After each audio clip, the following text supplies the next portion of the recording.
Amigas, ¿qué tal? Buenas noches, bienvenidos a una nueva edición de Laboratorio Fútbol en el día después de esta histórica clasificación de Panamá a su segunda Copa del Mundo. Aquí estamos listos para conversar, para, no sé si decir, seguir celebrando, seguir un poco esa catarsis posterior a lo que ha sido esta clasificación a la Copa del Mundo, junto a Alberto Zapata, Miguel Ángel Cuadra, Cristian Colina, también se va a estar sumando Jorge Ricardo. Señor Zapata, ¿cómo está? ¿Descansó? ¿Cómo ha sido el día de hoy para usted, el día después de esta histórica clasificación? Muy poco, muy poco. Buenas noches, compañero. Muy poco porque terminamos muy tarde. Me tocó viajar también para allá, para el oeste. Y cuando llego decía, bueno, ahora sí voy a descansar, tengo sueño. Al contrario, quedé como que con ganas de regresarme otra vez para regresar a la calle 50, pero bueno, la verdad, en estos momentos no voy a hablar de nada. Yo estoy tranquilo, estoy feliz, estoy contento, tengo una paz, satisfacción como jugador, como ahora como comentarista, como detrás de la cámara. Sé lo que los jugadores están sintiendo por esas alegrías. Y se dice siempre que hay muy pocas alegrías, pero las que están y las que hay que disfrutarlas como uno quiere. Así es que feliz por los muchachos, feliz por los chicos, feliz por Panamá. Panamá lo disfrutó hasta tardes horas, se lo gozó. Y lo importante ahora es seguir disfrutando de esta clasificación y luego planificar, porque 1, 2, 3, 4 días volver a la realidad y pensar en lo que realmente vamos a querer en ese mundial, después lógicamente de lo que es en qué grupo vamos a quedar. Claro. Yo creo que por allí ya podemos exigir de que tenemos que por lo menos mínimo ganar un partido dentro de esa ronda de grupo. Hay que plantarse ese tipo de objetivos y bueno, de ahora en adelante sí, está el tiempo de celebración, pero por supuesto viene el momento de la planificación de cara a lo que va a ser el camino a ese mundial, la fecha FIFA de marzo, que va a ser clave, partidos de preparación, de fogueo y bueno, el camino por supuesto a esa Copa del Mundo. Señor Cuadra, ¿cómo está? ¿Cómo le va? ¿Descansó?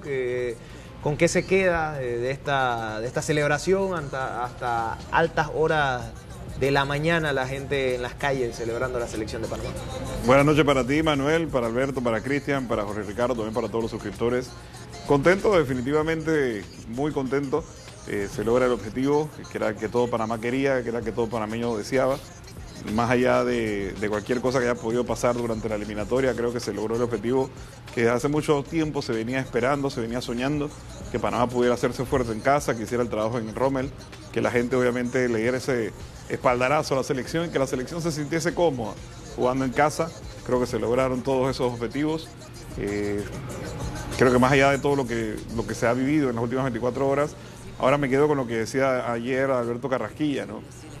Nos vamos a preparar para competir y para competir obviamente entonces empieza esa planificación, esa logística, esa organización que tiene que ver ya con todo lo que se espera a partir del 5 de diciembre cuando ya se conozcan los grupos y demás y los rivales para ir haciendo esas planificaciones, esa programación de partidos de preparación, el escauteo, los jugadores a dar ahora el 100% en sus clubes para poder estar obviamente habilitados todos, los que estuvieron en algún momento en el proceso, los que están y los que quisieran estar también para que puedan ser obviamente considerados. Creo que va a ser una tarea muy interesante la que va a tener el cuerpo técnico de Panamá y ciertamente ahora es un momento de disfrutar. Yo me quedo con el tema, Manuel, de lo que ha sido tal vez esa repercusión a nivel centroamericano, lo que sucedió con los países hermanos, a los que les extendemos un cordial saludo desde acá. Lamentablemente así es el fútbol, a veces toca reír, a veces toca llorar. A nosotros nos ha tocado llorar también en algún momento y hay obviamente dolor en Honduras, en Costa Rica, en Guatemala, en Nicaragua. Y tal vez por ahí nos tocará a nosotros hacer la representación de Centroamérica con el compromiso, como lo decía Alberto, de por lo menos trazarnos un objetivo, que es superar nuestra presentación de Rusia 2018. Poco a poco ir estableciendo esas metas que sean alcanzables y que día a día se pueda ir trabajando en línea a ese objetivo. Ojalá que podamos hacerlo y Dios primero que así sea, ¿no? Sí, que así sea. Hablando del tema centroamericano, hoy hice Nación Centroamérica, el programa parecía un velorio. ¿Lo hiciste solo? No tanto solo, porque creo que los colegas tenían mucho que descargar. Será mañana, ¿verdad? Sí, correcto. Los colegas tenían mucho que descargar, que soltar, ¿no? Especialmente desde Honduras, desde Costa Rica. ellos necesitaban esa catarsis de desahogarse un poco. Digamos que en Guatemala ya estaba un poco más digerido por cómo se termina dando, y bueno, El Salvador hoy la ira toda es con el Bolillo Gómez por su manejo por acá, pero sí, el programa por momentos parecía un velorio, cuando acá, bueno, estamos de fiesta. ¿Y para usted qué parecía? Para mí, lo disfruté, no, bien. ¿Cómo estaba Dwight? Bien, yo creo que ya había digerido él lo había dicho, ya había digerido la eliminación. El problema fue con los ticos y con los hondureños. Esos estaban bien golpeados. Señor Colina, ¿cómo le va? ¿Cómo está? ¿Descansó? Vi un video en sus redes sociales con cafecito en la tarde. No sé si en ese momento estaba recién levantado. Fue una noche larga. Ahí estuvimos. ¿Con qué te quedas de toda esa celebración? Lo primero que quiero hacer, yo voy a hacer algo que a Javitac no le gusta. Ponga la 2, señor Javitac, porque voy a hacer algo que a usted no le gusta. Yo me voy a levantar a felicitar a Alberto Zapata, porque usted siempre lo supo, Alberto Zapata. Usted dio su pronóstico, usted me dijo: Panamá va a clasificar directo. Gracias. Guatemala le va a pegar a Surinam, y eso sucedió. El que sabe, sabe, Alberto Zapata. Muchas gracias. El que sabe, sabe. Javitac se quiere colar de que él también lo dijo, la producción. Mentira. ¿Quiere crédito? Zapagol siempre lo supo. Lo otro, yo ayer viví uno de los mejores días de mi vida. Desde la llegada de la selección al estadio, cómo lo recibió la fanaticada, cómo se vivió el ambiente en el Rommel Fernández, totalmente distinto a otros partidos de eliminatorias. Cuando caían los goles de Panamá, yo decía, si cae un gol en los primeros 15 o 20 minutos, y de hecho lo dije en la previa. Al 16 cayó. Panamá va a clasificar directo, y lo dije muchas veces, y terminó cayendo en el minuto 16, después empieza a caer el otro gol, el penal de Eric Davis. Cuando Guatemala marcaba un gol, se celebraba como si Panamá lo hubiese marcado. O sea, el ambiente era, de verdad, a mí se me puso la piel de gallina varias veces, se me salieron las lágrimas varias veces. Cuando vi al profe llorar, abrazar a su esposa, se me salieron las lágrimas también. Yo creo que ayer fue un día perfecto, y después en Calle 50 fue un ambiente que me había tocado en el 2018 verlo por televisión. La primera clasificación yo la vi por televisión y yo lloré frente al televisor, pero verlo en persona es totalmente distinto. La energía que se siente es totalmente distinta. ¿No habías ido nunca al estadio? No, yo ¿al estadio? ¿En eliminatoria? No, sí. Pero ver la clasificación me tocó verla por televisión. ¿Ustedes recuerdan cuando vemos los partidos aquí? Que normalmente vemos la imagen. Sí lo recuerdo. Vemos la imagen del partido, pero no hay audio ambiente. Ayer pusimos audio ambiente aquí. Y claro, no hay narración, no hay nada. Y se escuchaba solamente Miguel Cuadra, y Nino era el único que se daba cuenta. Gol de alguien.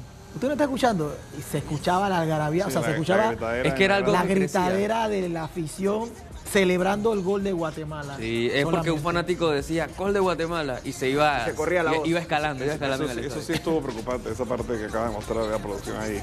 Esos cohetes tirándose desde las gradas con la gente ahí, eso trae una bengala. No fueron una, y se vieron bastante. Y lo interesante es cómo introdujeron eso al estadio, ¿no? Pero bueno, ya eso es harina de otro costal, eso es para otro momento, ¿no? A ver, le damos la bienvenida también a Wiwa, Jorge Ricardo, que seguro tendrá mucho que decir. No sé si también ya descansó, ya durmió, cuántas horas de sueño. Wiwa, ¿cómo estás? ¿Cómo te sientes hoy después de esta ayer, histórica? Jorge Ricardo, lo viste golpeado. Sí, con sueño, ya estaba cansado. Bueno. Recuerde, edad, Jorge Ricardo. Recuerde que normalmente yo soy un señor de una edad ya bastante avanzada, entonces después de las 10 de la noche ya yo estoy durmiendo. Entonces creo que por ahí era lo que atravesaba una noche histórica, ¿no? Muy, muy feliz. Soy una persona poco expresiva, me lo han dicho, pero estoy muy feliz por la clasificación de la selección, por todo lo que se vivió con los fanáticos, lo que se vivió en general, y creo que te encuentras, ¿no?, con una selección de Panamá que le dio una alegría a un país que tanto lo necesitaba a nivel de fútbol, que lo decía Miguel ayer, las nuevas generaciones quizás por ahí han entendido o han visto una selección de Panamá que logra victorias, no una selección de Panamá que eliminatoria tras eliminatoria estaba más fuera que dentro de lo que era una posible clasificación a la Copa del Mundo. Sí, totalmente. El marco fue espectacular, por lo que me dicen también. Entonces, anoche pesó el Rommel Fernández, pero pesó para nuestro favor, como debe ser, en un partido fundamental. Creo que la gente entendió el mensaje que por todos lados le daban al fanático que iba a estar en el estadio, ¿no? Que no fuera un espectador, sino que fuera partícipe, una sala de cine. Que fuera partícipe de la fiesta del fútbol. El fútbol tal vez uno de los deportes más emocionantes y pasionales que hay. Eso no es para ir a verlo como si estuvieras en el cine. Yo creo que el fútbol tú tienes que vivirlo, tienes que sentirlo. Y creo que ayer la gente, y hay que darle un aplauso a todo el fanático que tuvo la oportunidad de estar en el Rommel, porque hicieron sentir realmente a la selección, sobre todo a la selección de El Salvador, como un rival adicional. O sea, como si tuvieran un 12avo jugador en cancha. Creo que todo el partido la gente estuvo metida en el juego, estuvo haciendo su parte, y eso es aplaudible, y eso es lo que se necesita para que la selección juegue en confianza, que se crezca, que también pueda tener esa capacidad de decir en nuestra casa somos fuertes, porque más allá de que no perdamos, que es lo que hemos dicho, es ganar con claridad, con contundencia, jugando buen fútbol, haciendo la tarea, haciendo el trabajo. Yo creo que ayer se consiguió la primera victoria de la última fase de eliminatorias en casa. Y mira que lo interesante de esto que tú señalas ahora, Cristian, es que cuando tú analizas todo el proceso, y ayer lo decíamos junto a Nino y Alberto y Jorge Ricardo, curiosamente Panamá no perdió ni un solo partido en todo el proceso eliminatorio. Pero en algún momento hubo muchas dudas y mucho temor en base a lo que estaba haciendo los resultados de Panamá, porque las cosas no estaban saliendo como se esperaban. Y creo que por ahí es donde estaba el detalle, ¿no? Y al final creo que los ajustes que se pudieron hacer en la última ventana dieron el resultado necesario cuando se sacan los 6 puntos de los 6 posibles, ¿no? Sí. Y te das cuenta cuando la mayor cantidad de puntos los sumó de visita. Porque de los 12 puntos... Panamá históricamente es fuerte visitando, no jugando de local. Eso es algo histórico, está comprobado, lo pueden buscar las personas que tienen. En datos, Panamá siempre juega mejor visitando que jugando aquí en el Estadio Román Fernández. Y terminó sacando los resultados a la hora clave. Una selección que en esta fase final podemos decir que fue de menos a más. Las 2 victorias que tenía que sacar, las sacó. Vamos a arrancar con nuestra mesa técnica y el análisis del partido.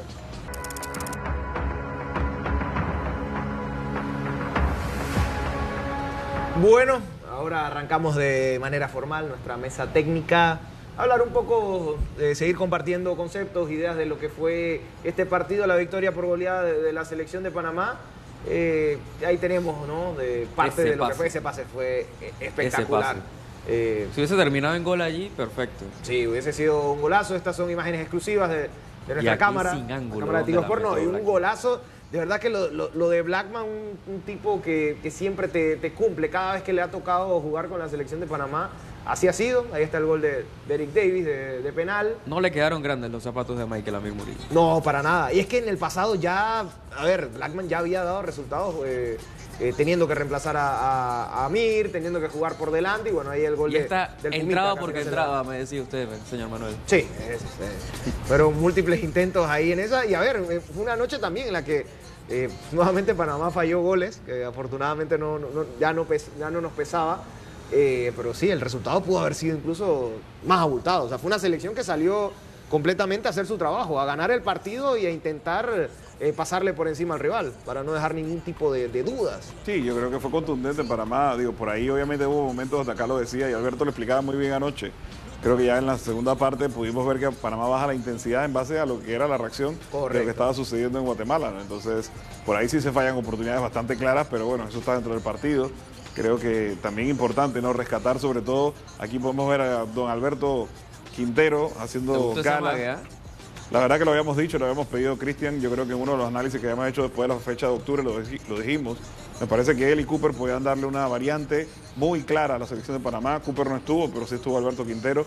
Creo que dosificó en el partido con Guatemala, eso era importante.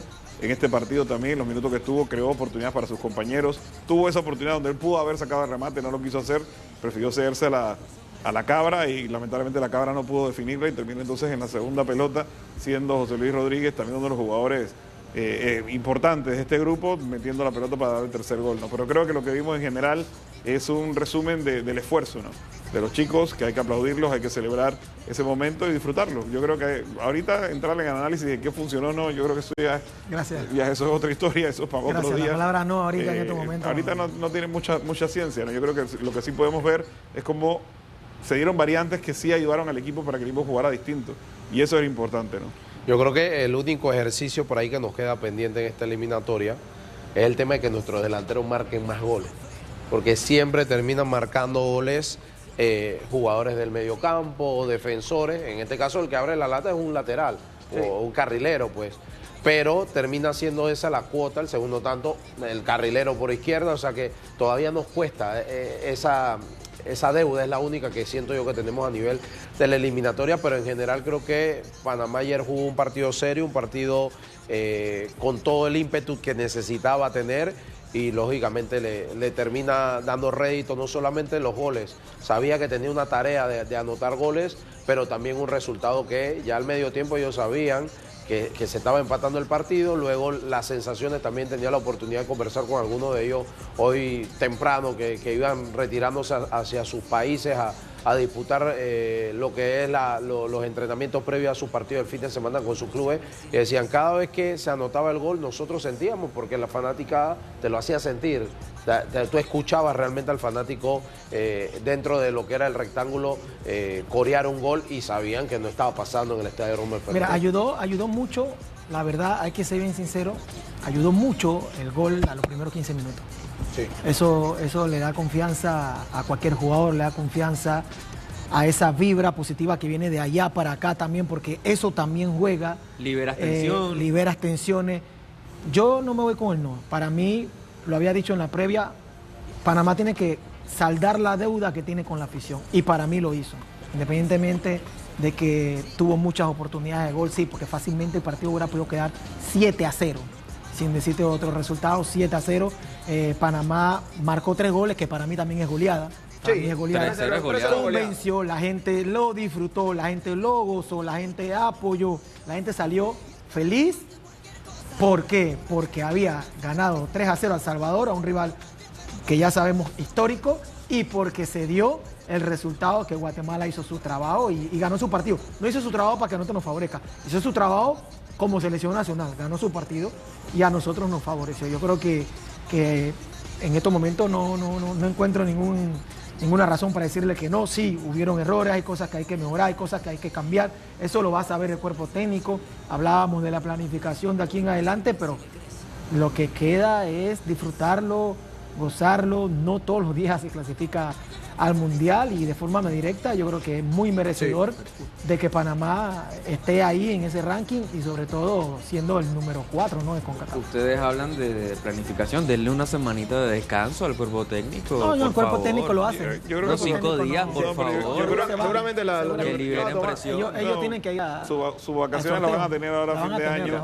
Van a tener fin de año en la época de Navidad seguramente. Ese punto que tocan de la... Sí, hay que decir que sí hubo un cambio de chip en cuanto a la necesidad de gol con la selección de Panamá, porque terminas marcando 9 goles en los 6 partidos de eliminatoria de esta fase final. De los 9, 6 fueron en los últimos 2 partidos. 3 contra Guatemala, 3 contra El Salvador. De menos a más. Es decir, que marcaste solamente 3 goles en los primeros 4 partidos de eliminatoria. Había una necesidad importante de esta selección y lo entendió. Lo entendieron los jugadores, lo entendió el cuerpo técnico, que hace modificaciones en ataque, porque los últimos 2 partidos el tridente fue inédito. El tridente de ataque fue inédito en los últimos 2 partidos. Lo entendió bien, lo aplicó el cambio bien el profe Thomas Christiansen y lo entendieron los jugadores, porque terminas marcando el grueso de tus goles en los últimos 2 partidos.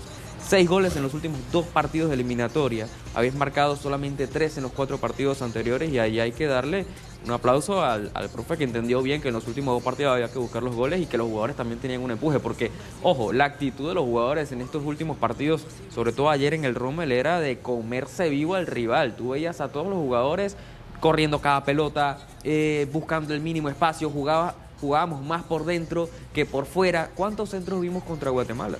¿Cuántos centros vimos ahorita contra El Salvador? Te apuesto que ni siquiera un tercio de lo que se hicieron en los primeros 4 partidos. O sea, si hubo un cambio porque se detectó a tiempo que había necesidad, había falencia y se hicieron las correcciones, y en estos 2 últimos partidos el equipo estuvo 10 de 10. Aquí los jugadores de verdad, cada balón lo corrían, o sea, se sentía que de verdad querían ir al Mundial de forma directa, más allá de lo que sucediera con Surinam y Guatemala, y eso hay que aplaudir, porque chapó el profe Thomas Christiansen. Yo me quedo con eso también, sí, darle el crédito al cuerpo técnico, a Thomas Christiansen, que sí, se les criticó, y creo que críticas justas en esta fase final por el tema de toma de decisiones, tema de los cambios, pero creo que en estos últimos partidos entendió que tenía que buscar algo distinto, sin hacer una revolución táctica tampoco, ¿no? pero obviamente darle su lugar, darle su oportunidad a un Azarías Londoño, atreverse a ponerlo, hacer algo distinto. Lo de Waterman, le quitas presión a Fajardo quizás saliendo del banco. Pequeños ajustes dentro de tu equipo que van marcando la diferencia, porque creo que si algo ha demostrado este grupo a lo largo de este proceso es que no solo tenemos 11 buenos jugadores, sino que es un grupo donde hay futbolistas en el banquillo que te pueden dar muchas soluciones. Blackman, cuando le ha tocado jugar, te ha cumplido. En el pasado incluso Colocho Anderson le tocó jugar y te cumplió también a la perfección. En su momento cómo se consolida Edgardo Fariña también, porque se le abre una oportunidad en el 11 inicial y termina haciendo el trabajo de Tomás Rodríguez, Jorge Gutiérrez, un montón de futbolistas que a lo largo de este proceso no necesariamente son, digamos, del 11 titular o del 11 de gala normalmente de Christiansen, pero que están preparados también para ser titulares, y que esto fomenta la competencia interna y al final creo que no debe haber temor a la hora de hacer cambios, porque creo que la competencia interna es bastante sana y tenemos un abanico de posibilidades de jugadores que creo que lo han demostrado a lo largo de todo este proceso, haciendo el trabajo de este tipo de jugadores. No, Blackman, y fíjate, Manu, que yo creo que también el tema pasa porque llegábamos a este último partido con ese compromiso que todos los jugadores lo destacaban, ¿no? El tema de un compromiso con su familia, un compromiso con la selección, con el fanático y logrando, ¿no?, los resultados que ellos esperaban en esos dos últimos partidos. Entonces, yo creo que la selección también, aparte del cambio de chip, entendió que dependía de ellos mismos tener la oportunidad de clasificar de manera directa. Lo decía Alberto Negrito Quintero después del partido contra Guatemala: sabemos que tenemos en nuestras manos la clasificación de manera directa, y estoy seguro que sí. Entonces yo creo que el cambio de mentalidad también ha sido beneficioso para la selección en el cierre de lo que era la eliminatoria en esos dos últimos partidos y lógicamente muchos jugadores que tenían por ahí, como quien dice, esa deuda deportiva. El caso de Manotas, que todos lo recordamos en la clasificación a la Copa del Mundo, que no lo llamaron, que lo dejaron fuera de lo que era la posibilidad de disputar ese torneo. Hoy tiene su revancha a nivel deportivo. Veía una foto que colocaba el profesor Donaldo donde destacaba eso, ¿no?, que eres un gran líder para el grupo dentro y fuera de la cancha. Entonces creo que muchos jugadores por ahí pasaban por ese momento, que necesitaban tener también esa oportunidad de poder decir: en mi palmarés yo tengo que estar en una Copa del Mundo o clasificar a una Copa del Mundo. Luego lo de Alberto Quintero, que lastimosamente se lesionó previo a lo que era la Copa del Mundo de Rusia. Ahora tiene esa nueva oportunidad de llegar de la mejor manera. Lo decía en una entrevista que le hizo, si no me equivoco, Yami, a través de nuestras redes sociales. Él decía: ahora toca cuidarse, ¿no?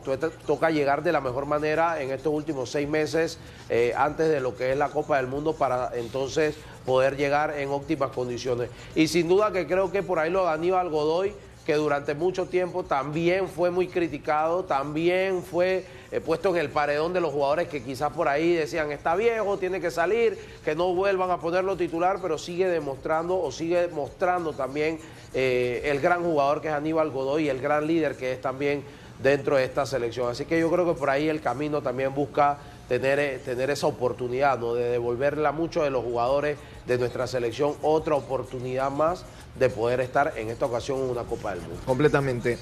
Abre una cuenta de ahorro Mi Futuro Banconal y ayuda a tus hijos a dar el primer paso para cumplir sus metas. Banco Nacional de Panamá, grande como tú. ¿Querías decir algo? Es que tocó el tema de Alberto Negrito Quintero. Es algo corto, pero me pareció hasta poético el hecho de que finaliza el partido Alberto Negrito Quintero como capitán de la selección de Panamá en su último partido de eliminatorias, clasificándote al Mundial, un Mundial que, si me preguntas a mí, yo no estoy haciendo la comentario, lista de Jorge, nosotros habíamos dicho que era como planeado, ¿no? Sí, ojo, que lo vimos. ¿Usted cree que es planeado? Sí, lo vi la tercera vez. Zapata decía lo planeado, pero para mí, hoy por hoy, Alberto, si hubiera salido titular, o sea la jerarquía versus Aníbal y todo lo demás. Lo decimos, Jorge, que la jerarquía está, que él debe ser, bueno, después de Aníbal, ¿no? Quizás. Pero como que esa parte ya de que Eric Davis se la diera, también como que estaba quizás un poquito planificada para que la gente se diera cuenta, para que la gente sintiera de que Negrito todavía, o sea, lo poco que estuvo en todos los partidos, tiene todavía la jerarquía de ser campeón. Y es que le han dado su lugar. Él mismo lo dijo, que al hablar con Thomas Christiansen como que le gustó, que se sentía que le estaba dando su lugar como jugador veterano, como líder del grupo. Y se veía en los dos partidos, tanto en Guatemala como acá, vimos algunas tomas de que Negrito se levantaba el único jugador que se levantaba. A hablarle a los compañeros. Eso es liderazgo también. Y de lo que reclamábamos, ¿no? De reforzar quizás el liderazgo del grupo con otra voz de mando, con otro veterano. Y creo que Quintero llegó a cumplir también bien esa función. Sabes también que no sé si a Miguel le llegó esa información, pero previo a la convocatoria de Alberto a estos dos partidos, existe una cena con el técnico de la selección.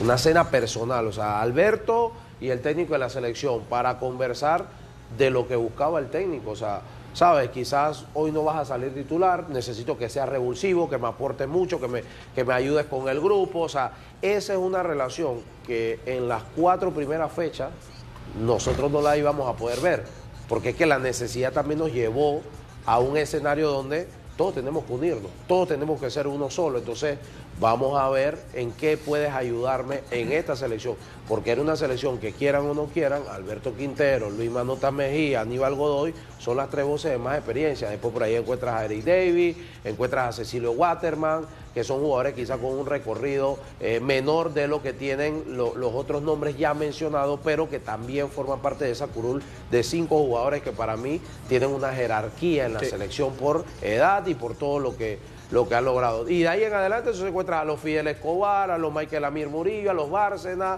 que son otra generación que viene después de esa de las cuales estamos hablando en este momento. Correcto. Otro factor a destacar también, y creo que vale la pena la reflexión, es que nuevamente una clasificación a la Copa del Mundo para Panamá viene respaldada de un proceso largo, de un proceso extenso. En su momento, a Rusia 2018 con el Bolillo Gómez se clasifica haciendo el proceso completo de 4 años. Ahora Thomas Christiansen a esta altura ya lleva 5. A la hora de que se juegue la Copa del Mundo más o menos será un proceso prácticamente de 6 años, ¿no? Y un proceso que se respetó a pesar de no haber conseguido la clasificación a Qatar. Se respaldó, por supuesto, al entrenador, confiando, digamos, en la idea, en las bases que había sentado en la eliminatoria pasada, especialmente cuando lo analizamos en el área donde vemos a Costa Rica, que cambia de técnico prácticamente todos los años, El Salvador también con muchísimos problemas. O sea, parte del común denominador del problema de muchas de las selecciones del área es esa inestabilidad que hoy por hoy no se apuesta por un proceso. Y ahí hay que darle también la derecha a la federación, ¿no? De haber apostado por una idea, por un proceso, a pesar de que quizás el resultado inmediato no se logró en ese momento, pero a lo largo del camino, torneo a torneo, creo que se fueron viendo los avances y hoy se termina, digamos, cosechando, ¿no? Teniendo los frutos de esa semilla que se termina plantando. Así que yo creo que aquí la palabra proceso termina siendo clave. No es coincidencia que a nuestras 2 Copas del Mundo se ha llegado teniendo procesos bastante extensos. Antes de ir a la pausa comercial, les tengo que recordar que en Betcris tenemos más de 20 años cumpliendo en cada victoria y la tuya empieza hoy con 100% extra en tu primer depósito. Regístrate en betcris.pa. Betcris, autorizado por la JCJ, jugar responsablemente también es parte del juego. Vamos a una pausa comercial, señor director. Seguimos con mesa técnica a la vuelta. Seguimos acá comentando, analizando, por supuesto, el día después de la clasificación de la selección de Panamá. Pausa y ya volvemos. Bien, continuamos con más aquí en Laboratorio Fútbol. Hay que seguir hablando por supuesto, de esta histórica clasificación. Doblete de Kadir Barriga, ayer lo vio. Doblete increíble. Que 2 buenos goles de muy buena manufactura. No con el equipo juvenil, con el equipo mayor. Es verdad, sí. A ver, antes de continuar, abre una cuenta de ahorro Mi Futuro Banconal y ayuda a tus hijos a dar el primer paso para cumplir sus metas. Banco Nacional de Panamá, grande como tú. Bueno, sin duda, una noche histórica, un gran despliegue de parte de todo el equipo de trabajo de Tigo Sports. Tuvimos una transmisión sostenida, gente en distintos puntos, ahí estuvimos en la calle 50, la salida de la caravana, Romelito también junto a los seleccionados. O sea, la cobertura fue completa. Gracias a Dios teníamos un gran conductor en el vehículo que íbamos, porque pudo tomar atajos. Porque si no, a calle 50 no llegábamos nunca. Te lo digo en serio, no llegábamos nunca. No era fácil, pero sí, un despliegue fenomenal. Las barras se portaron muy bien. Sí. Se portaron muy bien. Me dijeron que vio a Sesh, ¿usted? No, yo no lo vi. No lo llegó a ver. No. ¿A qué hora llegó Secha, calle 50? No tengo idea. A las 4, dice. No, ya yo no estaba ahí. No, a las 3 no llegó porque yo estaba por ahí a las 3. ¿Como a las 4? A las 4 no, ya. No, él llegó antes. Llegó antes, pero en un despliegue de seguridad. De seguridad, pero pero no comenzó se a bajó. cantar, cantó como a las 4. Ah, no. Sí, porque yo estuve por ahí como hasta las 3 y algo. Él llegó Y como a todavía no la llegó. 1 y tanto, llegó al Soho porque ellos llegaron con una caravana de carros. Cantaron, Aquí estábamos varios. transmitiendo cuando Aquí ellos vimos la llegaron. caravana cuando llegaron. Con el Tachi yo también estaba. Tachi también. Llegaron como 5 carros que venían todos escoltados y entonces llegaron ahí donde... Él había mandado el tweet al alcalde, ¿verdad? Y el alcalde automáticamente le dijo. Bueno, Eso era una fiesta. ¿Cómo le dijo, Miguel? Mira esas imágenes, eso era una fiesta. Ahí no se podía caminar. no, pero está bien, hay que celebrar, Cristian. El país necesita eso, Sí, ¿no? sí, sí. Todo se El vale. fútbol es de la gente, el fútbol es algo que une a la gente, o sea, tú ves esto y te da gusto, ¿no? Y por suerte tuvimos la dicha de celebrar nosotros. A nosotros también nos ha tocado llorar, nos ha tocado sufrir, nos ha tocado lamentarnos, salir con la cabeza agachada del estadio y decir otro proceso más que no se pudo. Por eso yo lo decía y lo reitero. Es bueno para la nueva generación de fanáticos de Panamá que vean a esta selección lograr cosas importantes. Nations League, Copa Oro, Copa América, eliminatorias ganando, invictos, clasificamos al Mundial, le ganamos por primera vez en la historia a Guatemala de visita, le ganamos por primera vez hasta ahora en el Cuscatlán, le ganamos a Costa Rica ya en este proceso de Tomás Christensen de casi 5 años y no nos han vuelto a ganar desde ese entonces. O sea, se han logrado cosas que con el tiempo parecían imposibles y hoy nos toca decir, vale la pena, no nos tenemos que sentir apenados, ni mucho menos sentir vergüenza de decir que Panamá ahora mismo es el equipo más fuerte que hay en Centroamérica. Por algo es la única Por eso selección de yo siento que el respeto se gana y Panamá se lo ha ganado. Si los demás países no lo quieren reconocer, bueno, ellos tendrán sus razones y se respeta. Pero nosotros no podemos entrar en ese debate de menospreciar lo que hemos logrado nosotros futbolísticamente hablando. Yo creo que Panamá ha trabajado en base a eso, lo decían hace un momento con el tema del proceso. Manuel, y tú eres testigo, siempre le hemos dicho, los procesos dan resultados. A veces no es solamente el hecho de ganar, porque siempre se cuestiona el hecho de que si no ganas, entonces ¿para qué lo tienes? Que eran una de las grandes condicionantes que había con la renovación de Tomás Christensen. ¿Cómo lo van a renovar si no se ha ganado nada? Sí, llegamos a la Nations League, llegamos a la Copa Oro, pero no ganamos. Pero es que el ganar es una consecuencia del trabajo. Y lo que no se puede negar es que este grupo técnico ha trabajado. Eso sí no se puede negar. Sí, el trabajo está ahí y hoy están los resultados de ese trabajo. Antes de continuar, les recuerdo que en Betcris tenemos más de 20 años cumpliendo en cada victoria y la tuya empieza hoy con 100% extra en tu primer depósito. Regístrate en betcris.pa.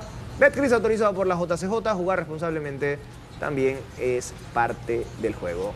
¿Me quería comentar algo, señor Colina? No, que estaban hablando del tema del proceso y la verdad es que la renovación de Tomás en su momento fue muy criticada. No era fácil para la federación tomar esa decisión y menos después, o más después de un fracaso como no haber clasificado a Qatar, porque había un colchón de puntos importantes sobre Costa Rica y terminas quedando fuera. No era fácil para la federación tomar la decisión de renovarlo. Era lo más difícil, renovarlo. Es que por ahí había darle algo, la mano y decir, te vas a quedar un proceso más. Era lo más difícil. Por ahí había algo en la mesa, Cristian, que yo creo que la gente tal vez nunca lo terminó de entender. Y hoy en la presidencia, el presidente de la federación lo explicaba. Es que cuando Tomás Christensen llega a Panamá, él no llega para el proceso del 2022. Ellos se encontraron en el camino con la posibilidad de contratarlo. Y hay que recordar que nosotros iniciamos el proceso del 2022 como lo hizo Costa Rica, como lo hizo de pronto El Salvador, con técnicos interinos, buscando obviamente opciones, buscando directamente a ver quién iba a ser el técnico nacional. Y cuando se encuentra con Tomás Christensen, ya el proceso había iniciado hace tiempo. Entonces, el objetivo era, vamos a prepararnos para el 2026. Pero la gente quería los resultados ya, de manera inmediata. Y eso es un tema que el presidente lo explicó hoy. Él llega en medio del tema de la pandemia, ¿no? Del COVID, que no era fácil el tema, obviamente. La bruja allá, pero no me... Sí, correcto. El tema es que obviamente en la eliminatoria, primero, futbolísticamente estabas en gran nivel, empiezas muy bien y después te terminas cayendo y por ahí llegaban esos cuestionamientos, ¿no? Porque termina siendo una decisión, digamos, no tradicional, porque por lo general no se le renueva a un entrenador que digamos que no clasifica. Pues, por ejemplo, en Guatemala hoy, a pesar del gran trabajo que me parece que ha hecho Tena, todavía lo cuestionan y hay mucha gente que está en contra cuando el progreso se ha visto, pero simplemente porque no ha clasificado al Mundial. Sería un error de Guatemala, para mí, desde mi óptica, dejar ir el proceso que han trabajado con el profesor Tena, puntualmente porque no solamente porque es un buen técnico, Manuel, sino que ha hecho un trabajo. Y lo que tiene Guatemala, y que hay que entenderlo también, es un proceso de gente joven. O sea, tú tienes que tener claro exactamente dónde tú estás parado. Por eso lo decíamos. Hoy Panamá tiene la dicha de que ha venido trabajando sostenidamente en sus categorías juveniles y ese relevo se viene viendo en las selecciones de una forma u otra. Pero hay otros países que no tienen esa dicha de estar en los diferentes mundiales de las categorías juveniles. Entonces, tienes que trabajar con las uñas. Mira lo que hoy escuchaba varios programas de Costa Rica, donde el señalamiento fundamental que ellos aducen, la razón principal por la que Costa Rica queda eliminado es que no tiene relevo generacional, no tiene jugadores, dice, mientras que Panamá tiene un montón de jugadores militando fuera de frontera y un montón de jugadores jugando en Europa, Costa Rica ¿quién tiene? Sí, los que dicen que son supuestamente los llamados a ser protagonistas, no juegan en los clubes en los que están. Entonces, ¿cómo podemos competir con países que están trabajando y que tienen modelos que le están dando resultados y nosotros queremos mantenernos en un modelo obsoleto que no nos da el resultado que queremos? Y fíjate, y es lo que le está pasando al resto de la región. Cuando hablábamos, con el respeto que merece, hablábamos de El Salvador. Tú ves la selección de El Salvador, una selección del plano local. ¿De dónde sale ese relevo generacional? De tu liga. Pero entonces, de tu liga es porque o los jugadores están en una zona de confort o porque no puedes exportar jugadores por la falta de talento. Entonces, son temas que están pasando a nivel de Centroamérica y por eso que hoy vemos el reflejo de lo que pasó en la eliminatoria. Fue dramático el cierre de la eliminatoria en todos los grupos. A mí me sorprendió bastante, no sé ustedes. Yo pensé que en algún momento, de verdad, Costa Rica iba a reaccionar. Sorpresa la de ti. La mayor sorpresa. El propio Jamaica se fue al repechaje. Su técnico Steve McLaren renunció anoche. Y por un autogol. Sí, eso me pareció extraño que por un autogol, Surinam. Sí. Y se fue a repechaje. 90 más 3. Y se fue a repechaje con 11 puntos. ¿Se acuerda que se le había dicho? El que celebra antes, pierde. ¿Le sorprendió Haití? Surinam. No, Haití sí, total. Haití Para mí sorprendió. es la sorpresa de toda la... Jugando todos los partidos visitantes. Esta área con acá. Sí, porque no tenía localidad real. Estaba jugando en Curazao. De los 5 equipos que se están peleando o que se pelearon, puesto directo y repechaje, solamente Panamá es de Centroamérica. Sí, es la única selección de Centroamérica. Porque tienes a Curazao, que se clasificó a su primera Copa del Mundo. Tienes a Haití, que se clasifica a su segunda Copa del Mundo.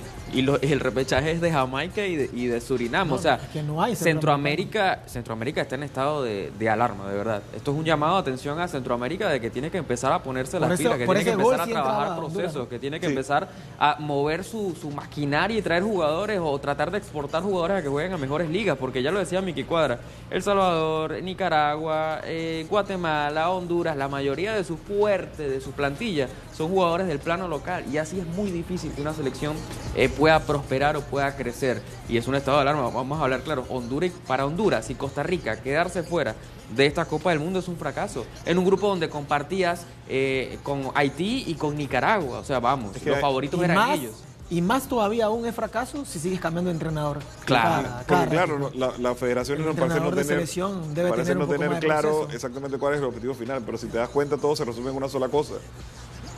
¿Qué tienen en común todos estos países que hemos mencionado? Tienen ligas muy fuertes, con equipos muy grandes donde el jugador gana bien. Que señalaban en algún momento hace años, y no me dejará mentir, de pronto Jorge, que ha estado ligado a esto, decían, lo que pasa es que el jugador panameño tiene que salir del fútbol panameño porque aquí no le pagan bien en los clubes. Será una realidad. A voces no lo sabemos, pero la realidad que sí marca es que precisamente esa zona de confort que ha creado la región tiene a las selecciones en la condición en la que lo tiene, donde los jugadores se sienten cómodos jugando en su país, no quieren salir porque tienen unos salarios estratosféricos y prefieren quedarse ahí, más cómodo que tener que ir a competir afuera, tener que ir a pelear, tener que ceñirse a regímenes que son más difíciles y de competencia y prefieren quedarse en su país, y eso es lo que está pasando a nivel de la región. O sea, eso no es un secreto, es una realidad y nosotros hoy tenemos esa ventaja. Un momentito, y que se junta con el crecimiento de las islas y los países del Caribe, que empezaron a traer jugadores de afuera por el tema de la doble nacionalidad. De eso se junta y ahí tienes la mayoría de los equipos que están peleando por ir al mundial o que pelearon por ir al mundial son islas del Caribe. Pero fíjate también que en Guatemala me comentaban esos fanáticos que tuve la oportunidad de hablar cuando yo le preguntaba cuánto gana un jugador promedio en Guatemala. Dice, no, $8,000, $9,000 en Guatemala. O sea, promedio. Estamos hablando que $8,000, $9,000 aquí en nuestra liga, eso no existe. Ese salario en nuestra liga no existe ni para el mejor jugador pagado. O sea, yo creo que aquí el técnico o uno de los técnicos que mejor dinero generó para él solamente fue Dóniga. David Dóniga con el equipo del Sporting, que todo el mundo hablaba que estaba entre los 8 y los $10,000 al mes. Él solo, más lo de su cuerpo técnico. Entonces, cuando tú te encuentras esto, no es solamente una zona de confort, es que también el jugador pierde el norte de querer crecer deportivamente. O sea, la ambición deportiva simplemente llega, estoy en la primera, me sale una oportunidad, bien, si no me sale ninguna, yo estoy bien porque gano $9,000 o $8,000 en mi país, entonces yo para qué voy a buscar salir de acá, del fútbol local, llamémoslo de esa manera. Entonces, yo creo que eso también, ojo, que la problemática para mí, de Costa Rica, de la selección de Honduras y de alguna otra selección de Centroamérica también pasa en las categorías menores. Hoy ves que Costa Rica es un desastre en las categorías menores. Entonces ellos están preocupados por los jugadores de la categoría absoluta, los Manfred Ugalde, todos los jugadores que tienen y se la pasan jactándose que si es el mejor jugador centroamericano en Europa y todo lo demás. No, pero es que usted no está preocupado, ustedes no están preocupados realmente en el núcleo del problema que tiene su selección. O sea, esa no es la raíz. Si Manfred Ugalde es mejor que Michael Amir Murillo, juega un mejor equipo o anota todos los fines de semana. Ese no es el problema principal. El problema principal de las selecciones grandes es que a lo largo del tiempo habían empezado a exportar jugadores muy jóvenes, habían colocado jugadores fuera de frontera. Hoy, si les va mal en las categorías menores, que ni siquiera tienen para clasificarse una Copa del Mundo, entonces no van a tener la opción de poder colocar esos jugadores. Se pierde esa generación. Se pierden. No solamente eso, es que al final, fíjate, el salto de Costa Rica al fútbol de Europa es más fácil que el salto de Panamá al fútbol de Europa. ¿Cuál es la diferencia?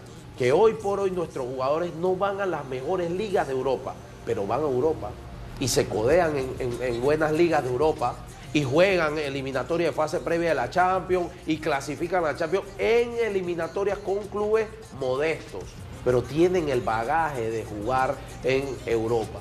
Entonces, en Costa Rica tratan de dar el salto directamente de Costa Rica a la primera división de Inglaterra, a la primera división de Holanda, a la primera división de Alemania, pero se le están quedando los jugadores. No juegan. Entonces, todos no juegan, y si juegan, son 3, 4 y luego no tienes cómo salir de ellos. Nada más date cuenta, porque vienen y buscan un panameño o panameños para reforzar el ataque del Saprissa. Ese es un problema y lo hablábamos aquí. O cuando Saprissa fichó un jugador de tercera, cuarta división para que llegara a salvarle los muebles localmente. O sea, ese es el problema principal, que es que no tienen un cambio de generación, porque la nueva generación se ha conformado con ni siquiera clasificar a la Copa del Mundo de la 17 de la Sub-20. Hoy día prevalecen también los minutos. Sí, los minutos requieren cambios profundos, pero bueno, esos problemas de ellos. Y también nos toca obviamente ver de lejos, aprender también de los errores de los demás y no caer en eso. Yo soy como los niños cuando te toca la llaga. A mí me gusta tocar la llaga porque si fuéramos nosotros el que tuviéramos esta posición, no dejarían nada. No, ellos estuvieran ahí con el mazo dándonos en la cabeza. Entonces me toca tocar la llaga un poquito. Bueno, de esta manera hemos culminado con nuestra mesa técnica.